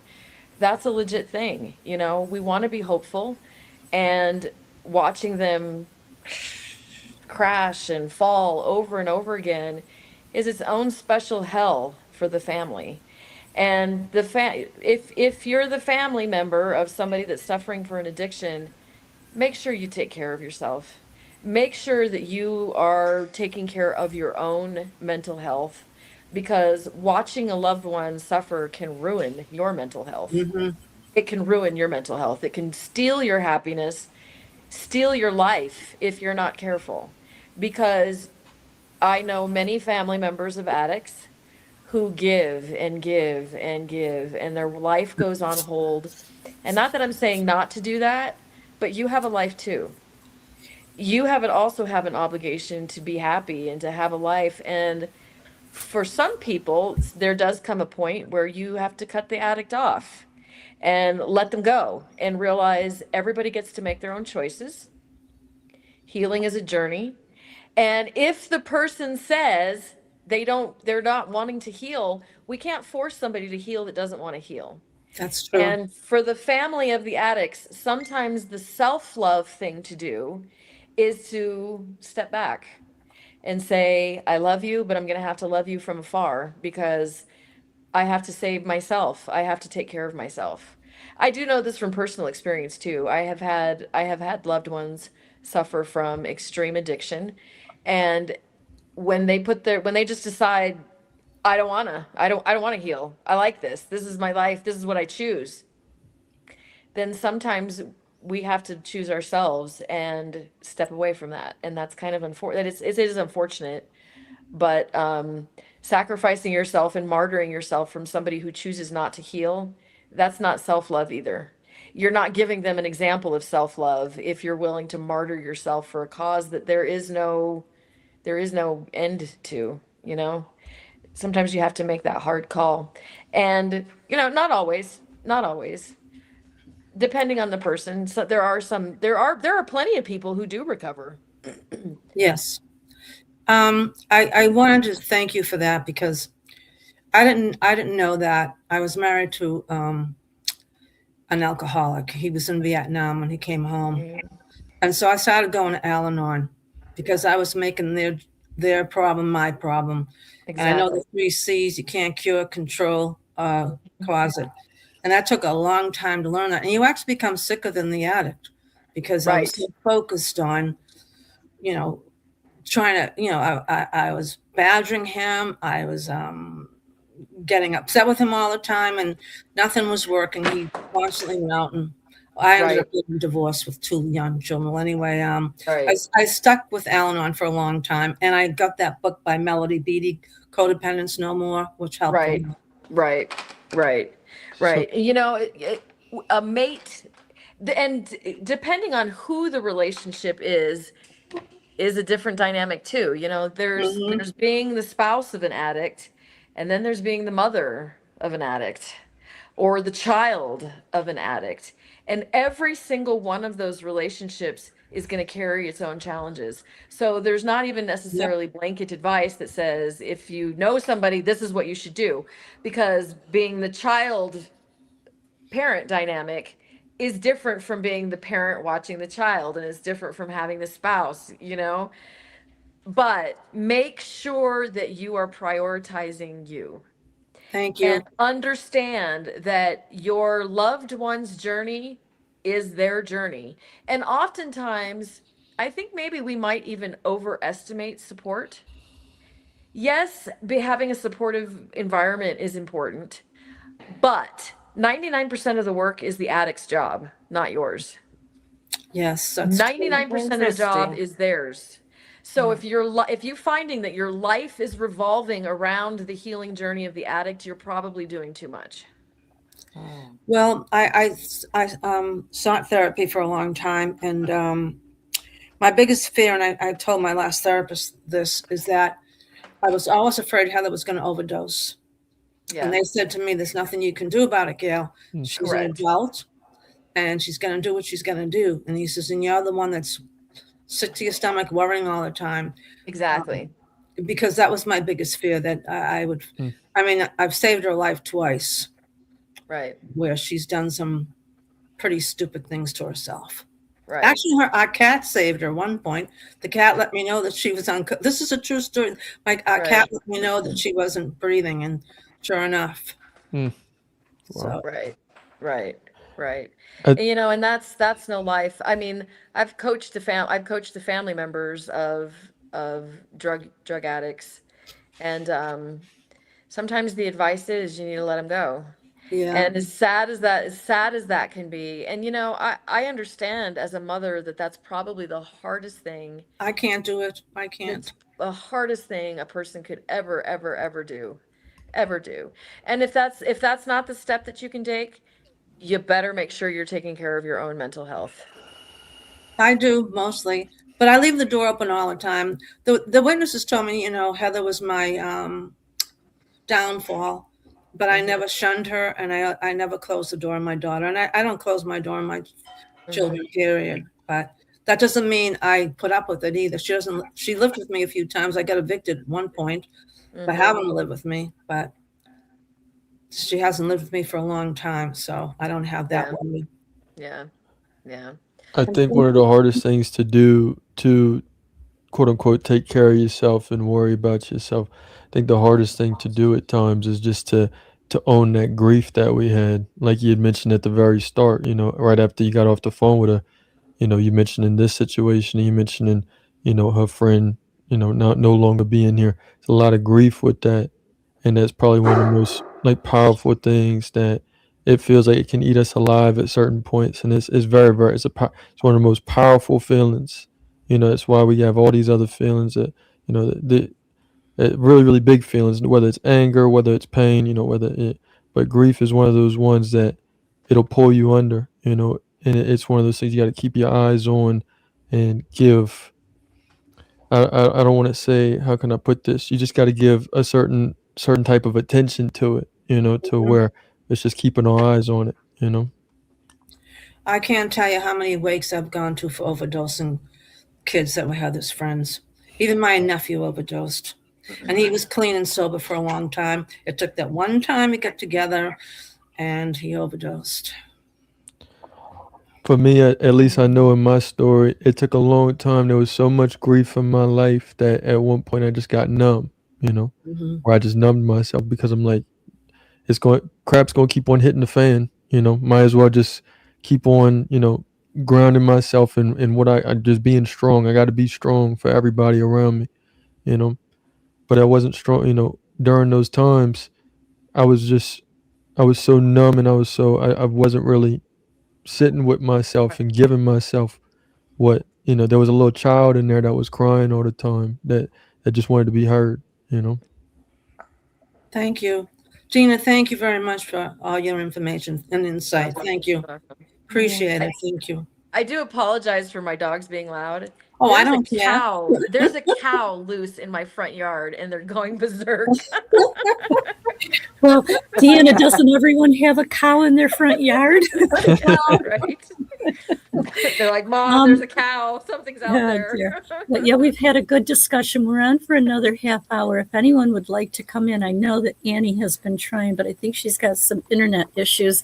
But Jiva, you've been listening, and did you have anything you wanted to add, or any questions or thoughts you might have? No, I'm new to this and I'm taking it all in and I'm understanding and I'm just trying to just just get my head together because with the addictions, a lot of the what's being said is so true and how to deal with it. I've had a friend stay with me. She was a a Jehovah's Witness, and she was out, and then she came back in, and she came out again. So nobody wanted to take her in, so I just took her in, and she stayed with me for a bit. She lived with me for a bit. Wow, And that's nice. yeah, but she had problems, she had addictions. And, while she stayed with me, her family got her own apartment and stuff. And then she, she ended up getting pregnant from a one night stand. So but all in all, she had mental problems and she medicated the pain with the alcohol. Yeah. And so she rearranged her life this way. After she had the baby, she sent it to her sister, her witness sister in California, and then she went upstate to live with one of the brothers. And she ended up committing suicide. Dear. Yeah. She just took a lot of, because she just couldn't deal with her situation. So I'm just taking all of this in because everybody's situation is so different. Yeah. Well, one thing I'd like to mention too, maybe the people outside of the religion aren't what you thought. Yeah. But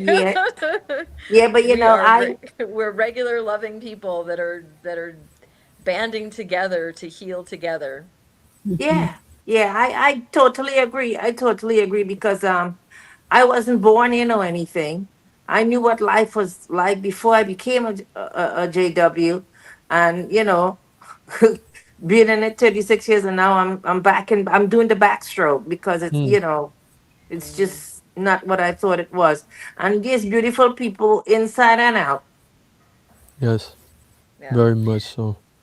We just want to invite Casey. Casey was able to come on, and thank you so much, Casey. We know that you've been dealing with a lot. Casey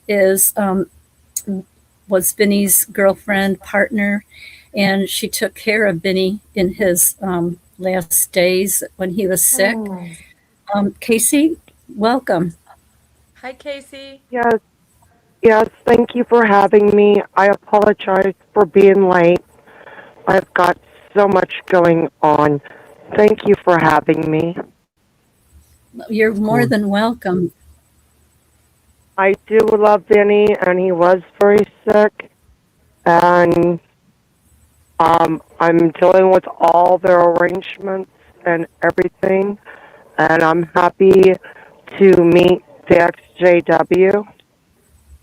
They have showed so much love, support, emotionally, financially, and spiritually, and I'm very grateful to each and every one. Yeah. Well, we appreciate you coming on, Casey. Casey was never a Jehovah's Witness, but, she knew what it was about because of Vinny.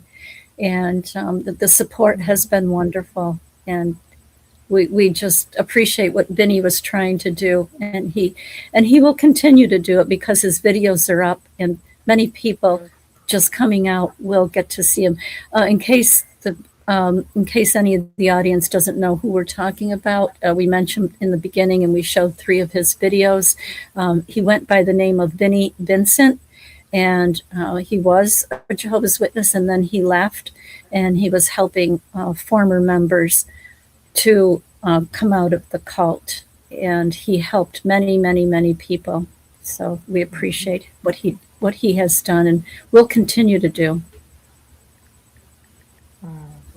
So many people have reached out and said or preached how well his videos has helped people and what he means to them and how they made a big change and difference in their life trying to come back into society. And I'm grateful Vinny was able to help so many. And yes, his YouTube channels will be left and his Facebook account will be left exactly like he has them, so it can continue to not only memorialize him, but as people come out, if we point them to that channel, his channel can help others heal. Yeah. He was a very smart, strong leader and was a great guy. I knew what he was talking about because so many people could relate. Excuse me, my puppy is having a fit. He's got a potty. I am so sorry. As soon as I come on, let me mute myself. I'll be right back. Okay, Let we'll me be take here, the puppy Casey. out. Okay, yeah, thank you. Okay, so where were we? Addictions and basically loving ourselves, learning how to love ourselves. Many, many things were covered here, many good points. Having a community, having some kind of spiritual means, whatever we believe, it could be whatever it is for us. Whatever works for us. And what other things did we mention? I'm not sure we officially mentioned it. Exercise is another good one. It's an endorphin release and a huge help if you're struggling with an addiction. Yes, I know. The other Deanna was going to come on just June, but I don't know if she'll be able to. But anyway, she got into yoga, and yoga really, really helped her. Now, I believe she's an instructor for yoga. How about you, Dylan? Did you find that physical exercise or any kind of activity helped you? Definitely. Just spending time in your body. There's a few things that I think that we may have to, along this path, just different mile points. But I think that, going along, hey, Deb, just being inside your body is really important, and staying inside your body to feel those feelings, whatever comes up. Thank you. Thank you. Gail? My sister's joining us. Her name's Deb. Oh, hi, Deb. Hi, Deb. Welcome. Hi. Deborah's from Maine. Oh, we love hi, Maine. Deb. What part of Maine are you in? I think is your mic on? Your microphone? Oh, her mic's not on. No. I think you're muted, Deb. You have to unmute yourself. Okay, try again.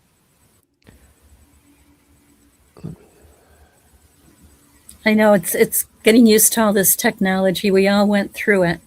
Now she shuts up. Yeah. So Okay, well, Is someone talking to me to unmute or someone else? I'm sorry. No, we're talking to Deb from Maine. Oh, okay. I'll mute myself. I'm sorry. I it's apologize. okay, Casey. It's I don't know what okay. happened to her now. Well, she's still here with us, but she has to unmute, and she took her camera off.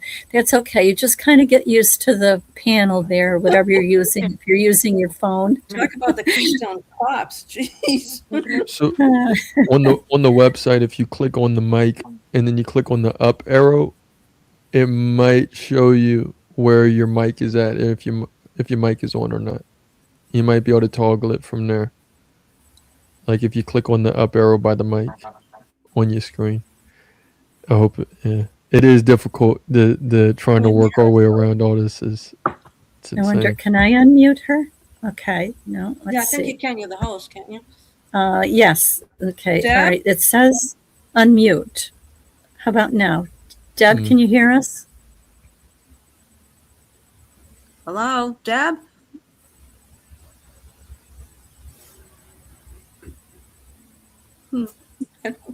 Okay. Well, she'll get on. She'll try. Yeah. Well, thank you for inviting her. You had your daughter on. You got your sister on. A big family reunion. It's kind of cool. Huh? Yeah, it is. It is. Well, she has problems with addiction too with her son. Uh-huh. Go ahead, Deb. If you want to just start talking, we'll see if right now you're muted, but go back and forth with that button. You were on it. I'm gonna mute myself and call her up and tell her what to do. All right. Thank you. Thank you. Oh boy. So let's see. If Sean is there, we had another addition to the webpage about writing a letter. Some people like to write a letter to their elder about disassociating to their elders. So that's going to be on our website if people need some ideas how to disassociate. And it doesn't have to be a mean letter. It doesn't have to be nasty. It can be very uplifting, building, positive, why you want to leave, what you found out. I don't know if Sean is able to bring that up, but we've got kind of like an outline. If you want to use that, put it in your own words, of course. We don't want you to just, make a copy. But the goal is to help others to come out because there's so many. There's elders, there's ministerial servants, there's COs that are waking up and they just don't know where to go, what to do. And Jiva called us during the week, and here she was, a regular pioneer. And are you talking? I don't okay, hear you. we can hear her something in the background. Oh, okay, Yeah. Debbie, go ahead. Deb? Hi, Deb. Oh, I think we heard her through Gail's phone. I don't think we heard her through. Okay. Maybe we could just do that. If Ms. Gail, if you don't mind just putting your phone next to the screen, we could talk to. I mean, Yeah. the worst case She's got all scenario. kinds of echoing on her. I don't know what she's doing. Hold on. Okay, maybe does she have her YouTube channel on as well as trying to get on StreamYard? Oh, that's. Tell her she can't do both. If she's on StreamYard, that's where she wants to be. Mm-hmm.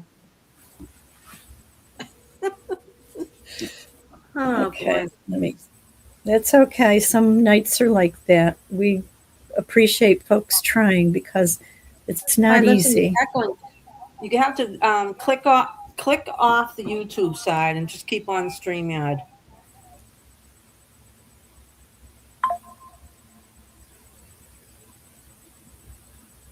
I saw the letter section looks great on the website. Oh, Looks good. really good. Yeah, it looks amazing. Yeah, the really quick, just something that I've seen, especially with myself, is that we get this internalized voice of, feeling like we're not good enough unless we're doing the religion. We're not good enough unless we're doing this or doing that, or dressing properly, or all this and Okay, that. there you go. Oh, this is the website. And So for me, ExJWFriends, yep. And the new one is Letters to the Elders. So obviously you don't have to put your real name. You can put any name you want. And let's see, that's really tiny. Shauna, can you make that bigger, please? I can't see it. Okay, check. Okay.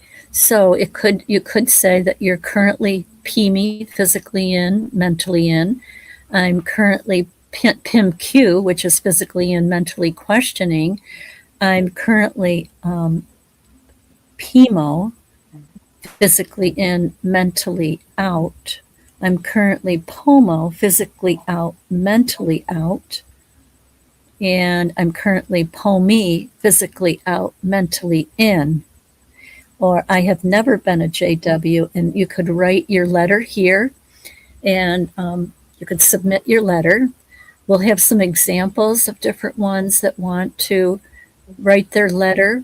And maybe each week, what we can do is take one letter and read it on the program. It just gives you an idea of, what you want to do. And it'll help others. I know when Joe and I were first going through this, it took us a whole year. We were PMO, physically in, mentally out. And we didn't know what to do. We didn't know whether we should wait and get disfellowshipped, if we should disassociate.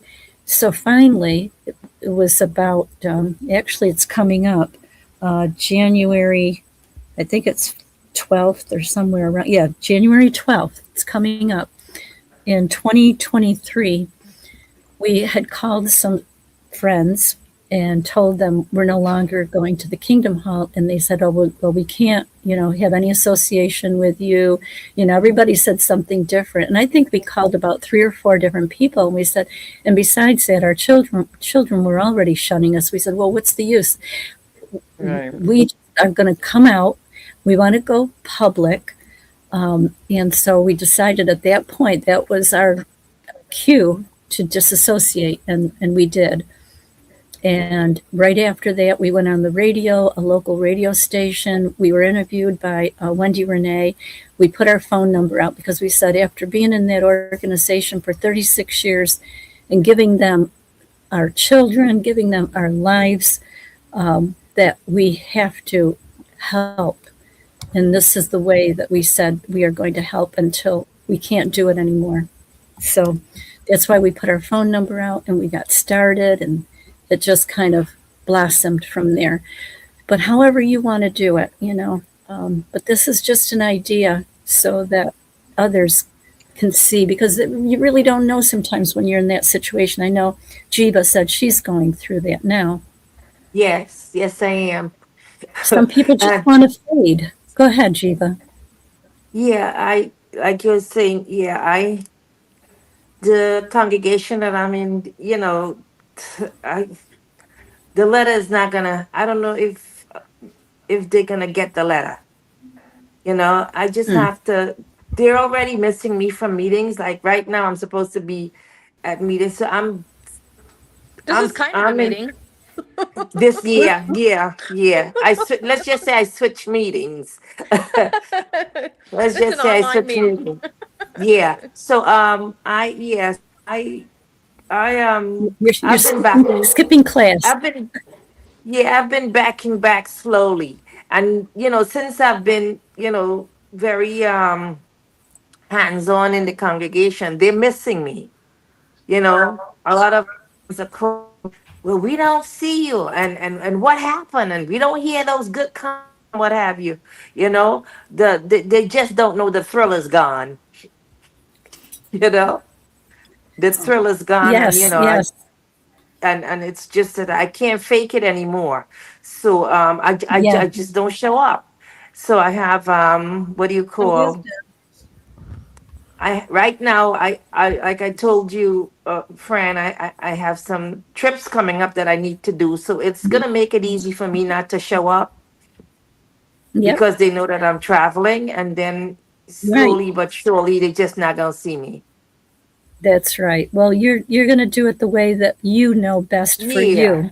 yeah, because Yeah, this everybody lives in my neighborhood. So I'm gonna bump I into know. them and I'm gonna see them. So when I bump into them, I'll be the long lost child. Oh, we haven't There seen you you go. for so long. I can't be bothered, you know. Yeah, is enough of the fake. Um, Yeah, yeah, I had enough of the fake $3 bills. yeah. Right. Well, Right. good for I just, you. it just, yeah, I had enough. It's enough. That's Yeah. we know the feeling. We know the feeling. Well, Deb's Yeah. going to try again. Deb, thank you for sticking in there and trying. We can hear. Go ahead. Try to say something. Oh no, Deb. Deb, are you It's there? difficult. I know she can hear us. Yeah, you just have to find that unmute button. That's I was trying to tell her with the mic with the line across it. Well, while she's looking for that, we want to also welcome Rich. Hi, Rich. It's been a Hi, while. How are Rich. you doing? Doing good. How about yourself? Can you hear me? We're doing Yeah, we can hear doing you. good. Doing What's going good. on, Yep. Doing all Oh right. dear. Doing great. On my way back to Nice. Texas. So I said this would be a perfect night to get on. Okay. Can you speak up a little bit? Oh yeah, can you hear me? Now her mic is. Wait a second. We Anytime can you hear want to you. say It's just a something, little. Deb, It's go just a little ahead. bit low. Yeah. Go ahead, Rich. Yeah, can you hear me? Yeah. Yeah, go ahead. We can Yes, hear we you. can. Yeah, I'm just saying it was a perfect night to get on because I'm on my way back to Texas. Oh, Awesome. good. Yeah. I'm in Kentucky, Louisville, Kentucky right now. So Oh, Oh okay. wow. my way back.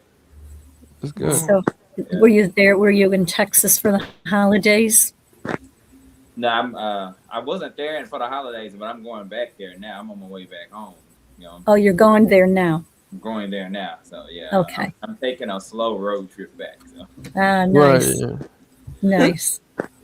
yeah, You got any more stops, or is it gonna go straight shoot from Kentucky to Texas? I got a few more. I'm gonna go to Mammoth Cave in a few days. Nice. I'm Yeah. gonna be here for a couple of days, so I'm gonna stay here for a couple of days, see some of the stops on the Bourbon Trail. Yeah. That's Yeah. cool. Mammoth Cave, Yeah. Yeah. Nashville, and then I'll see how I feel from there. I might book it home from there. I'll just see from Nashville. Take it For from sure. For sure. Nice. Well, safe travels. there. Yeah, Thank you. Rick. Thank you all so much. Yeah, have a safe travel. Thank you. I'm glad to see everybody. You too, Rick. What's your favorite thing that you've seen so far on your trip? Well, I did stop and see a friend in Indianapolis. So we had fun there. Yeah. But I spent, I travel for work, so I'm a travel nerd. So. Oh, cool. From Wisconsin, so I stopped in my cousin in Illinois, and I stopped at a friend in Indianapolis. Mm. I haven't seen much really, just Indianapolis was nice. It was clean, a nice, plain American city, but Right. Has the weather been okay, Rich, traveling? yes, thank goodness it wasn't like single digits like it was in Wisconsin. And it's been in the 40s. Yeah. So That sounds terrible. That I sounds love- so bad. Yeah, the 40s are perfect. That's so nice. No snow, no rain, none of it. That's good. Yeah. Single degree weather is not my. I don't know if that's anybody's cup of tea, really. Oh man. In Wisconsin, and then it snowed on top of that. No. Yeah, I wasn't supposed to be in there during the winter. I tried to get out of there before the winter, but they kind of talked me into staying a little longer. Needed help. Like, Screw that. I said no. January, bye. Right. No, yeah, but yep, that's my. I know it must be cold. Yeah, now it's Go perfect. ahead. I'm sorry. It's perfect. So yeah, it's good. Yeah. Nice. Yeah, 40 degrees. I can take 40, but we've had some cold weather and a lot of snow. Sure. Oh, But I bet Deb up in Maine has had some weather. It gets cold up there, Deb. Deb, you there?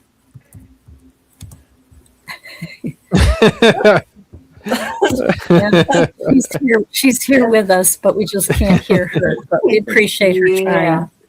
I think it's her whatever she's Microphone. using, because her mic is on. Yeah. Deb, wave if you can hear us. She can hear us. We can't hear you. Yeah, we can't hear you, but you can hear us. Say something. Gail, has it been cold in Maine? It's Deb's in Maine. I'm Gail. No, I know, but you thought you talked said to me. Deb. Yeah, I did. No. And I'm not smoking anything either. Oh boy. Maybe she can put it in the chat. There's the chat too, Deb. Yeah, Deborah, write in the chat. Make your comments in the chat. If she There has, you go. if she has an iPhone, she can click on the. She can do I the. don't know what she has. Okay. Yeah. I think it's a notebook they call it. I don't know. Yeah. It might still work. I just know they'll have a microphone on there for sure. But it's fun. It's all fun. She's with Yeah, us in everybody's- spirit. Oh, That's right. Oh. That's funny. So that was we did a nice, interesting conversation about addictions, and we appreciate you all. Rich, that was our theme tonight. Did you have anything to say about addictions? What's so funny? My New Year's resolution was to cut as many addictions as I could possibly cut. So that is perfect. I guess I'm in a No, line what was your New Year's resolution? to cut as many addictions as possible. Like I'm trying to cut sugar. And, Oh, okay. yeah. Oh, that's a tough one. I've already failed. That's okay. You can just keep trying. They say it takes. It takes time. Yeah, it's hard. It does. They say it takes 21 days to break a sugar addiction. If you can go 21 days without it, then you kind of lose the desire. I could do the 21 days. That'll be awesome. I'm already ruined it. So I got to start over. You just start over. That's right. Yeah, that's what Deanna said.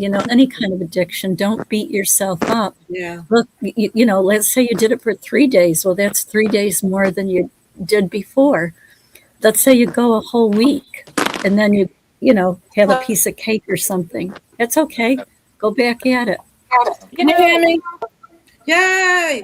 Now we can hear you. Yes. Another quick tip for anybody. Jeez, I must have pressed I don't know how many things. What is it, Deb? Go ahead. Deborah, you got the floor. Go ahead. Okay. Are you still on the addiction topic? Yes. Yes, that's Fran. I was addicted. I was addicted to paregoric at the age of 12, and codeine cough medicine. Wow. And what was that cough medicine? I was addicted to cough medicine with codeine in it and paregoric when I was 12. And Wow. Yeah, they let you have paregoric at the pharmacies. yeah, so I used to go around to different drugstores when I was 12 and buy bottles of cough syrup and paregoric, drink a whole bottle of paregoric. I was up in the barn where I worked and fell out the top.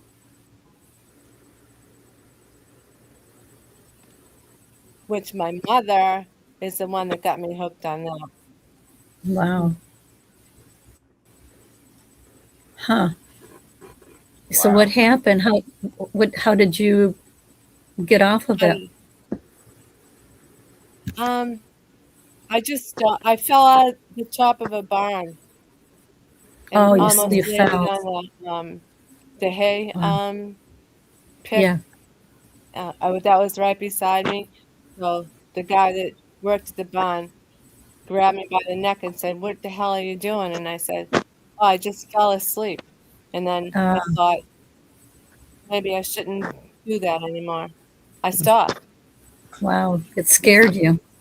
Yeah, it scared me. Yeah, it would scare me too. Wow. Well, good for you. Oh, but that was just the beginning. Mm. Sorry to laugh because I know what she's going to say. I went on to bigger and better things. She's led a wild life. Tell them some of the things you've done. Oh. No. It's okay. It's all right. You don't have to. She worked in a circus. Deborah. My what? Didn't you work in the circus at one point? Yeah. It's a circus, all right. I stole Wow. cars for a living. My son's in the other room. I don't want him to hear this. Okay. What does paregoric do? Does it just make you tired? It's opium. Oh, it's opium. Okay. It's pure Paregoric opium. was used in the Paregoric's 50s. pure opium. Okay. And our parents would rub it on our gums when we were babies. It was used in the Wow. 50s. And they would rub paregoric on our gums. For any particular reason? Yeah, because we were having toothaches. Oh, okay. Wow. And that's how a lot of people get started on the paregoric because it's highly addicting. Wow. Oh, So I from a never knew young age. that. Wow. Yeah. Holy First time I'm smokes. hearing Pure about that. opium. Yeah. I've even done that to my own kids when they were babies, put paregoric on their gums. Yeah. Just Yeah. don't, sometimes you just don't know. We used to put a little bit of whiskey. They said a little bit of whiskey on the gums, like when they're teething, kind of Yeah. just numbs it. You know, you can't do it all the time. They'll become addicted to that. Right. Some people would put beer in their babies' bottles to put them to sleep when I Oh, was dear. growing up. May I speak on addiction? Sure, please. go ahead, Casey. I've never been an ExJW, but I have dealt with addictions. I have beat many addictions. So this topic I can very much relate to. Addictions can be a mental thing, a physical thing. It can be like opiates and drugs and alcohol. And it can also be a mindset, like you said, a lifestyle of JW. The best way to beat any addiction is you have to change your people, your places, your things, your lifestyle, and your friends. Move out of town, move out of state. Put 300, 400, 800 miles, 2,000 miles if you have to. And then you have to immediately get a support group, whether it's on the phone or it is AA. But you cannot sit there and daydream about the good times of whatever your addiction brought. Otherwise, you're romancing your addiction. You have to get a good mind state, and you have to get people behind you one day at a time, 1 hour at a time. Otherwise, you are building yourself up for failure. And you have to, your biggest thing why people relapse is they don't know how to restart their lives or social lives, and they don't have a good support group. Right. Yep. And if, So true. and if you get around that one person or anybody, it doesn't matter what state or how far you go, you have to be willing. You have to be wanting to change, because you cannot change a person that don't want to heal. There's a big difference too.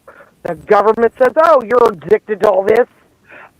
You have to change." Well, that person ain't going to change unless they want to. It's tough.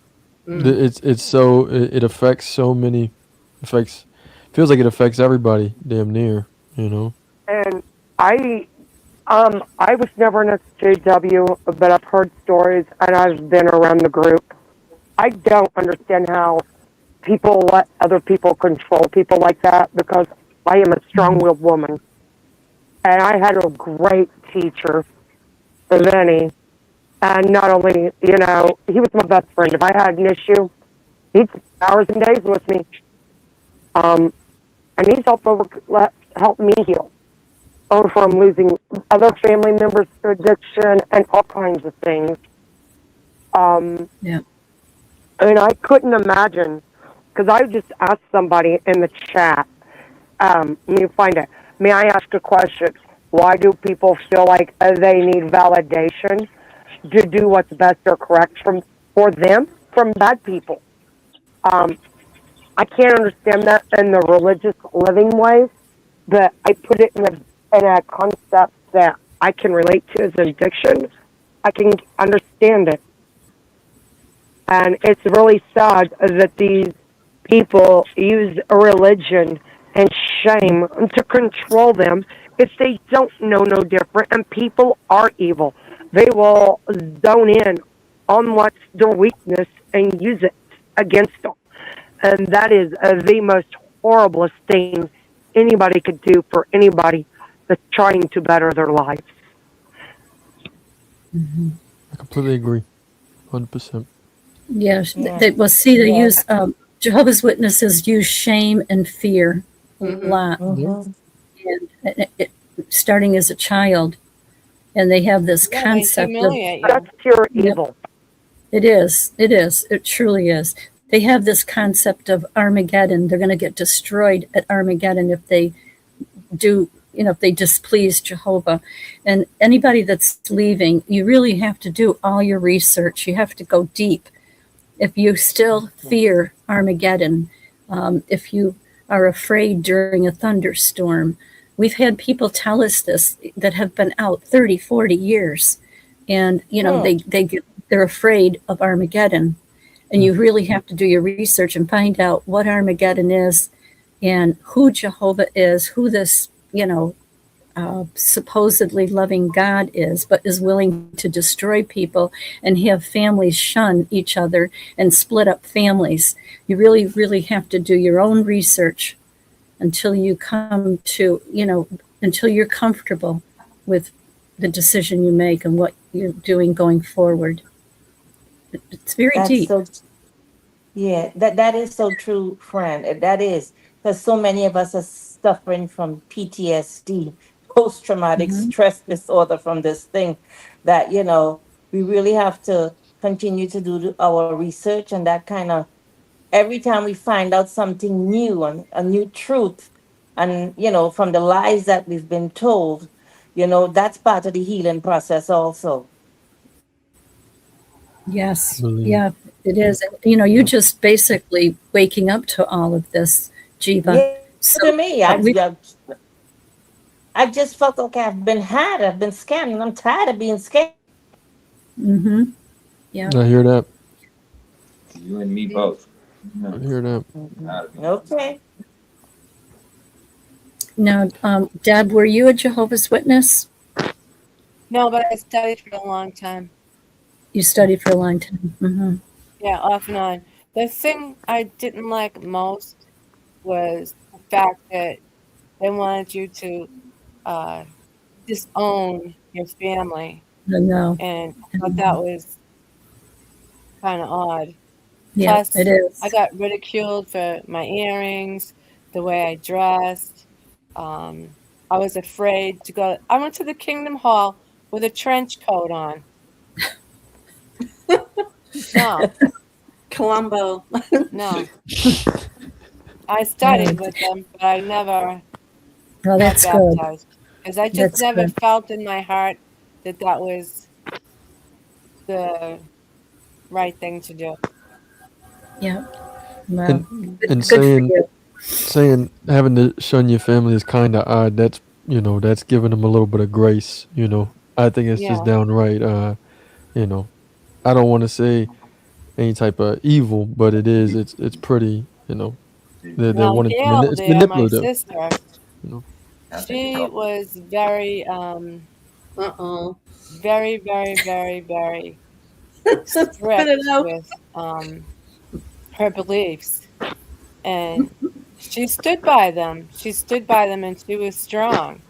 And it used to make me feel belittled because I didn't think I was good enough to be her sister because she was a Jehovah's Witness.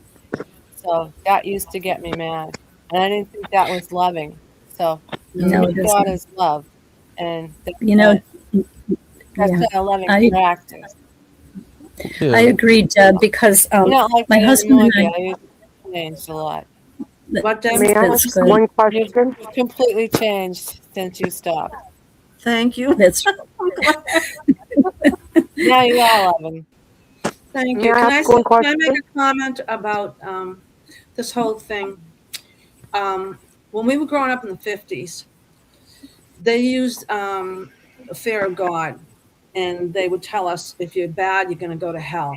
And we lived with that because a lot of the neighbors were Catholics, and that's all we ever heard. If you do this, and then you go into the Kingdom Hall, and they kind of do the same thing. So Exactly. the concept you have of God is that he's a very fear mongering type of entity, and he's not anything about love. And you get all twisted saying, "Hey, wait a second, there's something wrong here because I thought God was a loving God, and I come here and." As a matter of fact, speaking of that, they have a new watchtower, and it's talking about hate, and that the world they're twisting it, and they're making it sound like everyone's going to hate them. So the whole watchtower is about. I'm going to find out which article it is, but it talks about hate and how they twist it around, saying that the world hates them for who they are. And I forgot who had that on YouTube, but I'm going to find it for us. But I was really surprised that they had the audacity to put an article like that in the Watchtower. I But mean, they're right. I'm sorry. Go ahead. it's the opposite. It's the other way around. Yep. They're professing That's all right. of this love and all of this love, and then spewing all about this controlled love. Like if you don't do this with the organization, this is gonna happen to you. And well, let it happen. Let it happen. Who's in charge? Let's That's see how I who's feel really in now. charge. It's disgusting. Well, You we know? bought into it, which was sad. We all bought into it. Exactly. We got You know why? We got indoctrinated. We got Because they have Yeah. indoctrinated the with. best sales pitch. Brainwashed. And the best Exactly. sales pitch, you're going to live forever, was their golden egg. You're going to live forever, everybody. And we all fell for it until the Yeah. internet came about, and we have the internet. So we all started researching, and that's when we found out, Yeah. gee, these people aren't who they say they are. Right. No. Right. No. And God forbid you be truthful about anything, you're an apostate. Well, that's just too bad now, ain't it? Yeah, right on, Sheila. Preach. Preach. Yeah, if you're true and truthful about stuff. And that's why I stayed in for so long, because I was, I came in earnestly, because I already been out there in the world. I'm coming in. I probably got the truth when I was about in my mid-20s and what have you. And here it is. I'm searching, and my sister says, "Oh, if you study, things are gonna get better. If you study, things are gonna get better." Yeah, right. So I really just studied to get her off my back. I real, to be honest with you, I just studied to get her off my back because I really had a really good career going. I did clothing production. I was in the fashion industry, and I was doing good you know and then when I decided to study, I kind of tapered everything so I could be in line, fall in line, so to speak you Yeah. know Yeah. so I fall in line for 36 years, and then I'm like on this treadmill, and I'm like, you know what, I'm tired, I'm getting off. And nothing more than when I get off, I saw Fran and Joe on critical thinkers, and then I used to be a real good critical thinker. What happened to me? They dumbed me down. They dumbed me down big time. And I'm angry, and I'm going through the angry stage now. And I'm glad to Yes, be with I did. you I did all. the same thing. I got angry too. Hallelujah. Yeah, we were all there. Hey, we just want to say hi to Dallas. Dallas is joining us. Hi, Dallas. Well, hi there, y'all. And hi, Deanna, dog, hi. Yeah, Deanna, that's right. I think they're getting hungry. Hi, Dylan, Jiva, Rich. Hey. Hi, Deb, Casey. Hello, Dallas. Don't forget Fran too. Hello. Can't forget nobody here. Yeah, and If Joe's my Wi-Fi listening, will but hold, not I would love to feeling know well tonight. what does that group gain by this? What do they gain by all this? By petrifying you all and keeping you all in this organization? Why do they do this? Why are they gaining? That's a good question. What Excellent do you give question. them that they Great can't? What are they getting? Is question. it your money? Is it what is? There's a reason It's why they're fear. doing this, and I would like to It's know the fear. reason behind It's it. control and fear. Fear. Mind control. It's They love fear. control and feed off of it. Mind I, control. But each individual, they're getting something from this whole group. What are they getting? Is it property? Is it money?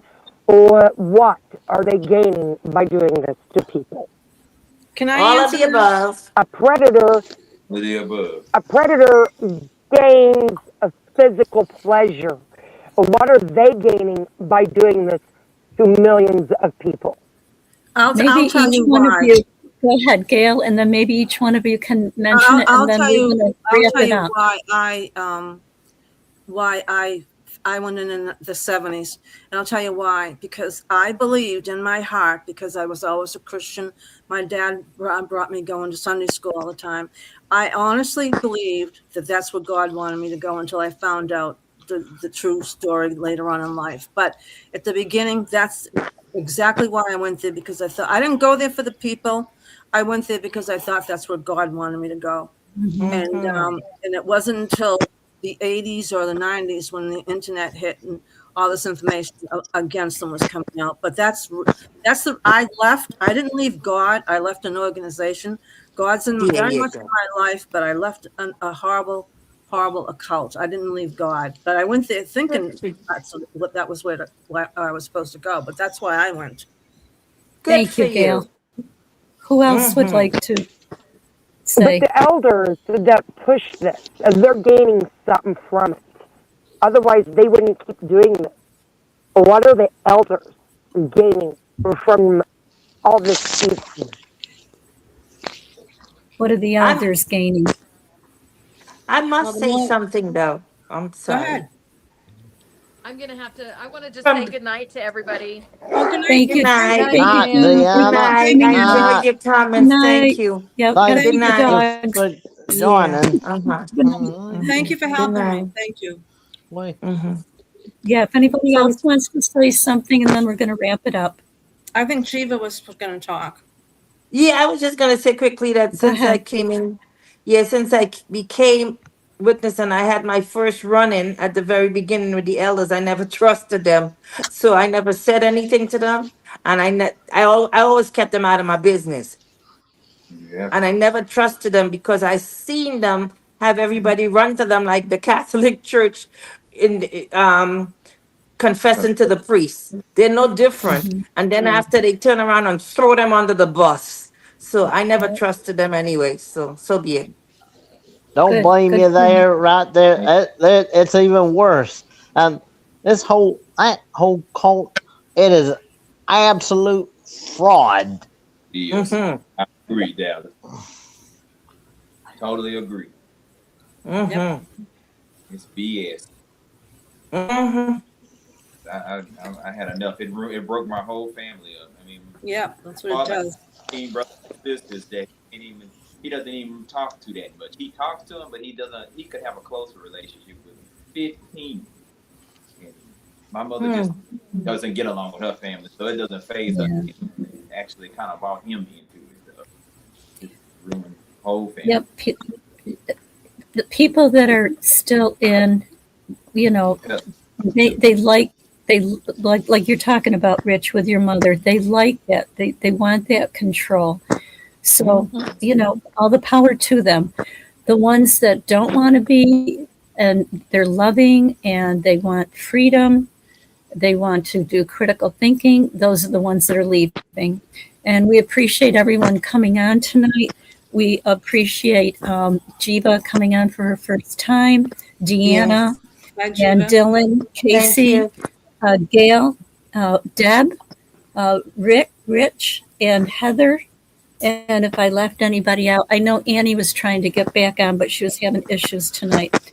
Shauna, did you want to say anything? Yeah, I just actually wanted to thank you, Fran, for carrying on the show solo tonight. Thank you to Joe, who's listening in the background. I'm sure Yes, he is. Yep. Well, there He's was waving hi. a lot of people sent their love and their best wishes and their strength for you to get over this ASAP, because Fran's great, but it's not complete without you. It's not, no, it's not Joe and Fran. And Joe said he loves everyone also. We love you too, Ah, Joe. that's sweet. Well, you guys, Feel please check better. out the Discord. Please check out the Discord. There's Okay, community so and support there. when is this on Wednesday night? Yeah, every Wednesday starting at 7 o'clock, Deb. And we're so glad you got your sound working. Thank you for trying. Yeah, and me too. getting in Thanks. there. I didn't wanna Thank get you. up. Yeah, we always have a different topic, so we appreciate you joining. Thank you. Yep, for sure. Thank you to everybody in the chat for participating. Tell Joe couldn't do we the love show him. without you. Thank you. And He loves you too. moderators. And don't forget to And, check out the website, everybody. Thank you. Shauna, what does Bern always say since Joe's not here? Since Joe's not here, I'm proud to say on his behalf, keep living your life with love. Have a great week, everybody. Bye Thank for you. now. Thanks. Good night. Thanks, Bye. guys. This was Are wonderful. your parents still witnesses? I have a question for Rich. Are your They- parents still Very witnesses? They're unfortunately. Is your dad an elder? Yes. Well, Oh boy. this is gonna make you laugh. He's Sorry, I'm laughing. You poor thing. Oh, I was gonna mention, if any of you want to connect and call each other or text each other, just get in touch with me. I think I've got almost everyone's numbers and we can get a hold of Deb. Our phone number is 315-221-0130. You can text us, you can email us at jandfgurino@gmail.com. And we will connect you, whoever you want to talk with, because we just love this forum for everyone. Fran, you did an excellent job hosting. Well, I had the help of everyone here, and Shauna, I couldn't do it without Shauna. Thank you so much. Thank you. You did an excellent job hosting us. Thank you. Good night. Great meeting you. Great meeting